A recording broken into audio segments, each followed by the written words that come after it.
Digital rupee ഇന്ന് യാഥാർത്ഥ്യമാകുന്നു. Reserve bank of India നേരിട്ട് digital രൂപ ഇറക്കുന്നത് ഇതാദ്യം.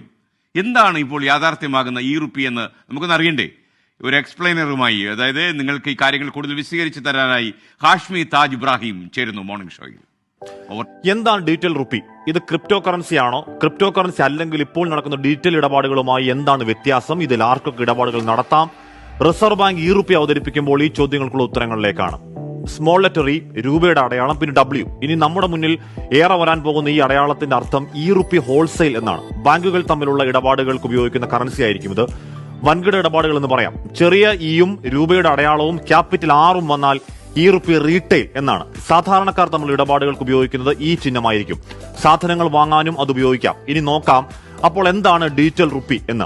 ഇത് CBCD അഥവാ central bank control digital currency. ഇന്ത്യയുടെ കേന്ദ്ര ബാങ്കായ റിസർവ് ബാങ്ക് നിയന്ത്രിക്കുന്ന ഡിജിറ്റൽ കറൻസി എന്നർത്ഥം.